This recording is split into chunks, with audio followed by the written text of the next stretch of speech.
5 buah paha ayam filet yang sudah dipotong kotak dengan campuran 2 siung bawang putih halus, setengah sendok teh garam, dan 1/8 sendok teh merica bubuk.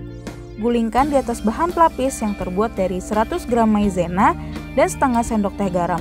Celupkan ke dalam bahan pencelup yang terbuat dari 125 ml air es, 1 butir telur kocok lepas, 100 gram tepung terigu, setengah sendok teh garam, 1/8 sendok teh merica bubuk. Lalu goreng dalam minyak yang sudah dipanaskan di atas api sedang sampai matang. Angkat dan tiriskan. Saus. Panaskan 2 sendok makan margarin, tumis 2 siung bawang putih cincang halus, setengah buah bawang bombay iris, dan 3 buah cabai gendot, potong 2 bagian sampai harum. Masukkan 150 gram saus tomat, setengah sendok teh garam, dan 1/4 sendok teh gula pasir. Aduk rata. Tambahkan 100 gram nanas potong kipas kecil, aduk sampai setengah layu. Tuang 300 ml air, masak sampai mendidih. Kentalkan dengan larutan tepung sagu yang terbuat dari 2 sendok teh tepung sagu yang dilarutkan dalam 2 sendok makan air. Aduk sampai meletup-letup. Tambahkan setengah sendok teh cuka, aduk rata.